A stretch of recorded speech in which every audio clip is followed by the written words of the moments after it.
Hello, I'm Steph from I Drive a Classic, and I realised that I needed to right a wrong because we're coming to the end of 75 years of the Morris Minor, and I haven't filmed a video with my Morris Minor, Nancy. And I thought a lot of you ask about her, so I thought what I would do is do a bit of a video, show you around her. I filmed the walk around on a better day than this because I wasn't expecting snow on our test drive, and really demystify some of the things around driving a Morris Minor, because I keep seeing things online around they're too old, they're too hard to drive, don't bother touching one of those. Well, no, look, if you're watching this either as a Morris Minor fan or someone who's maybe considering buying one, I'm going to try and demystify some of that today, hopefully show you why ownership is a really great idea, and also show you that, well, looks like they can be driven in all weathers. So come on, let's go. One of the most popular questions I get is, Steph, how did you get into classics? And where did I Drive a Classic come from? Well, I can answer both of that with one answer, which is Morris Minors.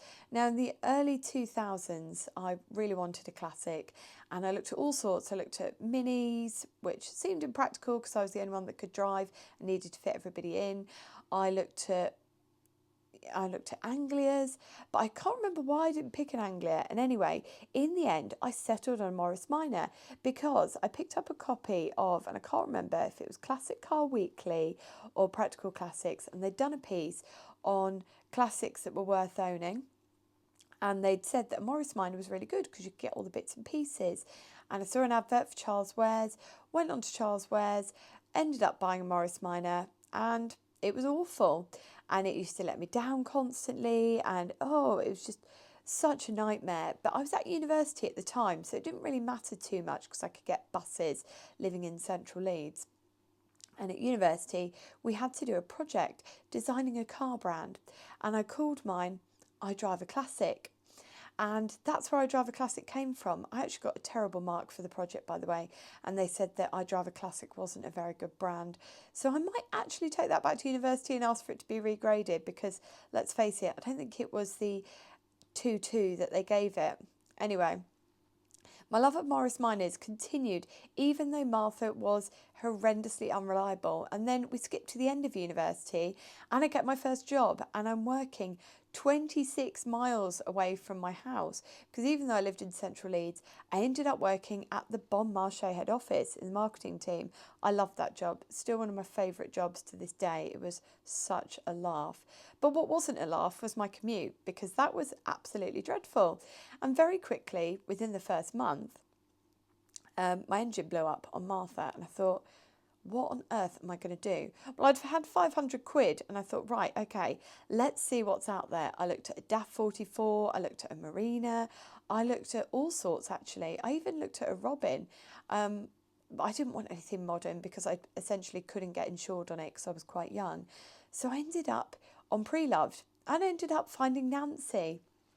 And she was £500, so it was my first 2 weeks' wages. I had no other money. I had to live on beans on toast for the rest of that month.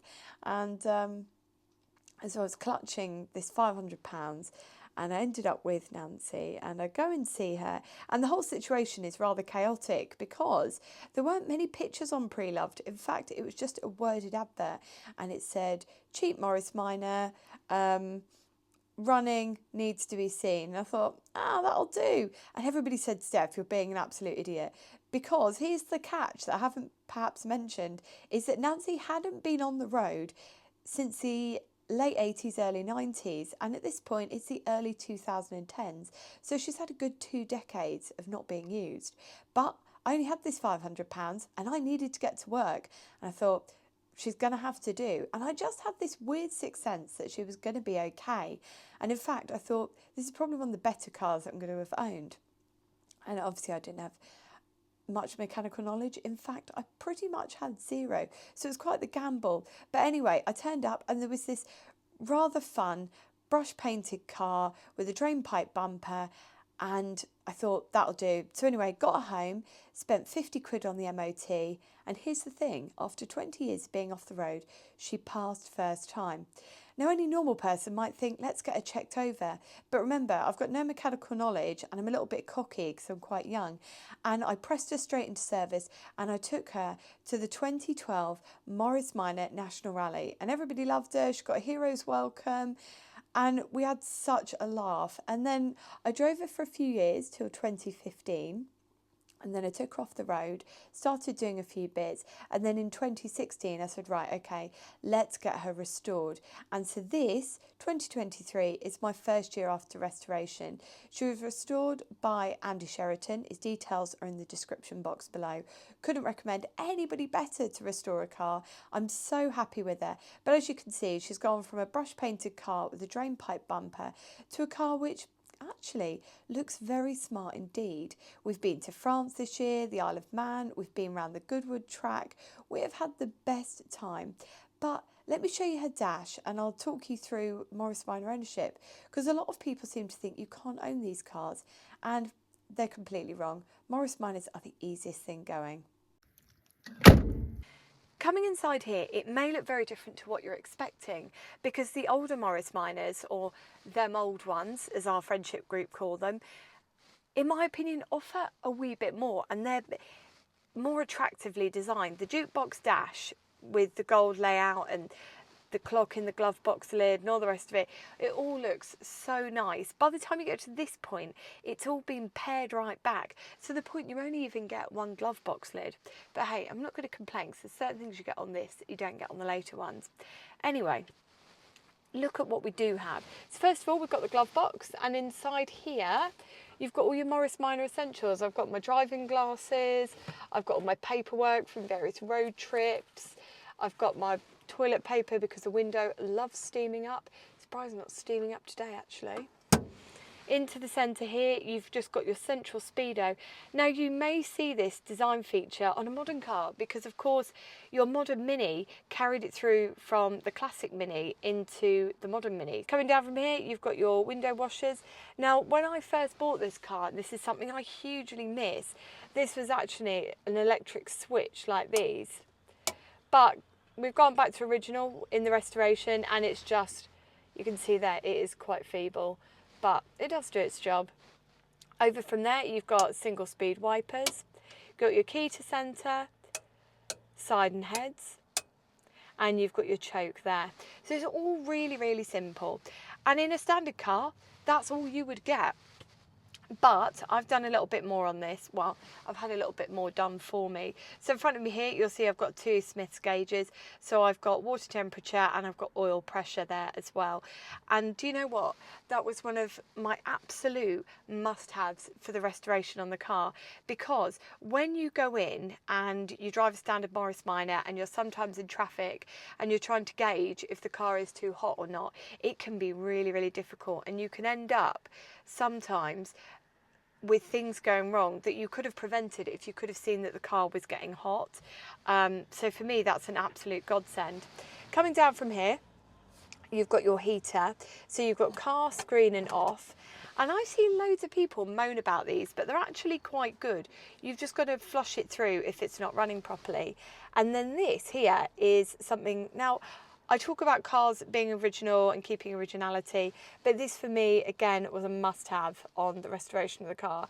And if you flick this back, you'll see here that it's got the USB ports just to charge your phone. So again, it's not about trying to reinvent the wheel. It's about adding in a few conservative bits and pieces that could be swapped out if somebody else didn't like them. So I mean, even this panel here, this slots directly into the glove box. If you were to wanting to get rid of this, you just put a standard glove box liner in. So I do like a few modifications occasionally, but not too much. And then running central along the bottom here is the parcel shelf, which is always, well, I should probably take it out because I always end up filling it with absolute nonsense. At the moment, I can see I've got the Morris Minor book with all the information in. I've got various bits and pieces. I've got my can of Bulldog BDX, spare gubbins in a tin. There's been a lot of adventures this summer, and there's a lot of bits and pieces that have just rolled around with me. But anyway, that is pretty much everything. I've also got, turn that off for a second. I haven't got my standard horn on this, so I've just got this. And then you've got your indicators on this side. And that is pretty much absolutely everything. And you know what? You don't actually need that much more to drive. But what's it sound like? Well, this particular engine sounds incredibly healthy. So have a listen. This is how it should sound. I'm not going to need the choke, by the way, because I've just done a 20-minute drive, so it would just end up flooding it.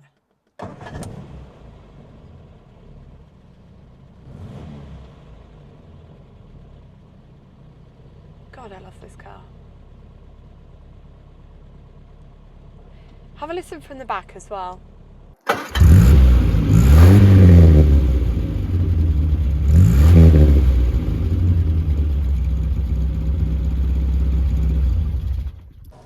Right, let's go on an adventure.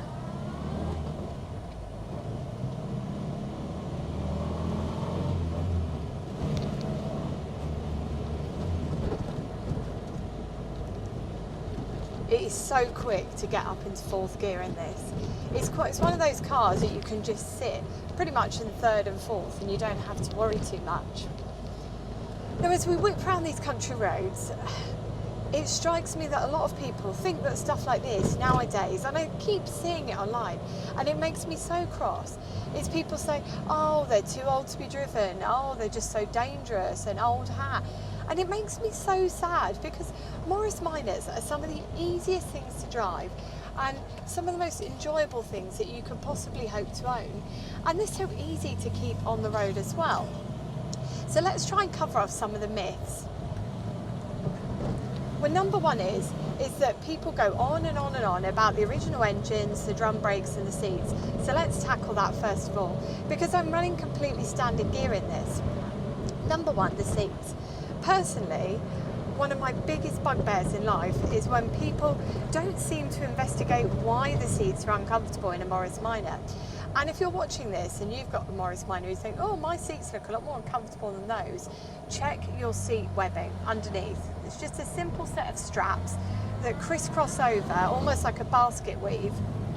And quite often, it's sagging and perished rubbers which cause the problems. It's not actually the seats whatsoever. I've driven to France in these seats and back again, and I was absolutely fine.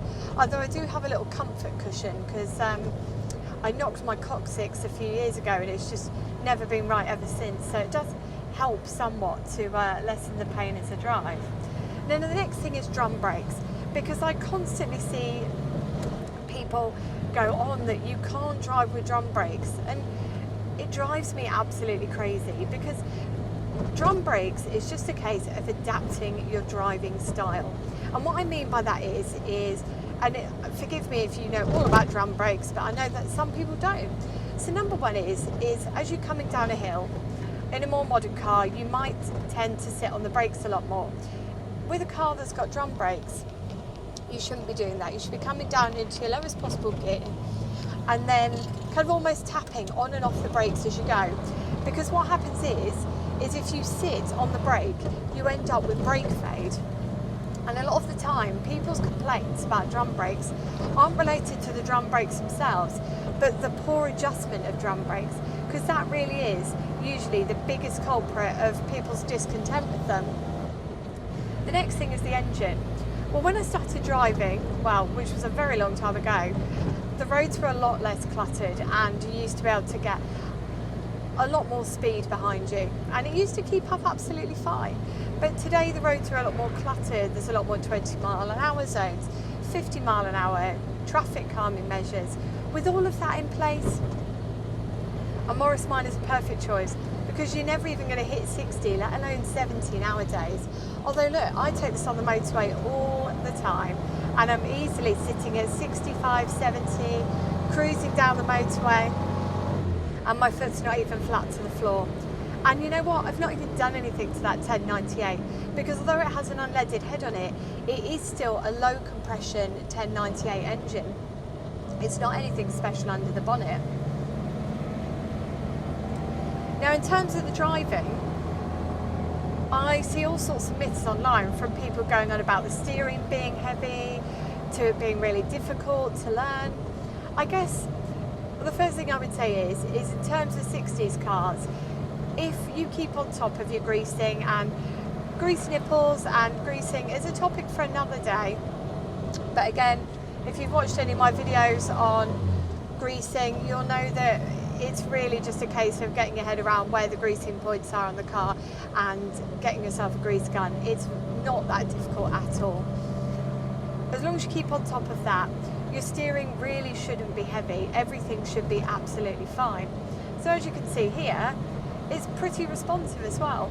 If you've only ever driven something modern, it would probably take you, I reckon, 2 or 3 drives to get your head around, but it's really not that hard at all. And as you can see here, 2 fingers and you've got an easy enough gear change. It is one of the smoothest gear changes as well. It's a really nice box. If you ever get in a Morris Minor and it feels quite stiff to change gear, check the oil in the gearbox. It might be low and that might be the culprit of the problems. Now there was one other thing I totally forgot to show you when we were doing dash walk round, which was under here. There's a little, oh, is mine gone? I thought I still had it. There's a little clip down here and it's obviously gone missing in the restoration. It's just one of those things. And it turns the dash light on and off. And you always see people post on the groups and saying, oh, what's this switch for? It just turns the panel lights on and off. We've talked a lot about panel lights previously. Now I guess the other thing that I want to talk about is why on earth am I still in a Morris Minor 15 years later? Because a lot of people thought I would have outgrown it by now. But look, it's everything about the car is unrivaled. I love the driving experience. Of all the 60s cars I've been out in, this is still my favourite every single time. And it's not even that modern for the 60s, because by this point in 1968 they were on their final wheezy breaths of making them. There weren't actually that many more years of Morris Minors left, but nothing beats it for me. It's just such a comforting driving experience. I love the big steering wheel. I love the simplicity of everything under the bonnet. That A series is so easy to repair, and as well, it's the community, because with a Morris Minor you get a community, in my opinion, like no other. And I've been in a fair few car clubs and interacted with them. You've got tens of thousands of owners and fanatics all over the world, which means that you've got so many opportunities to make friends and connections and get that experience and get the expert advice that you need to keep your car in tip-top condition. And for me, I've always found that just so useful and just such a great community. I've made my best friends through it. I've met friends for life. I've had experiences like travelling all over Europe. I've learned so much, and it's all because of the humble Morris Minor, which is why you will never get the keys out of my hands. I love this car, and it really dismays me that I see younger people being almost pushed away from ownership. Oh, you won't get your head into it, you won't be able to work it out. Nonsense. If you are a young person, or perhaps even someone who's never owned a classic before, and you're watching this and thinking, I would love to own a Morris Minor, I'm going to tell you, do it. It's one of the easiest classics to own. It is so much fun, and I will never ever give up mine. I love it. It's just so much fun. And as you can see here, as I put my foot down and we cruise along these snowy roads, it's absolutely fine. So many of these finicky classics won't be taken out in this weather, but you know what? If I slip off the road, if I have a prank, with a near 100% parts availability, I could go on, order it, and it would be here by midweek. And for me, that makes it one of the most usable and attractive classics that you could possibly get. Now, I really hope you've enjoyed this video. It's been quite dear to my heart to show you Nancy and talk to you a little bit about my ownership story. And I hope if you're watching this yourself and you've been thinking about ownership, I hope that I can convince you to buy one too. But that's it from me today. I'm off to go and enjoy the snow. Wherever you are, I hope you've wrapped up warm, and take care and drive safely.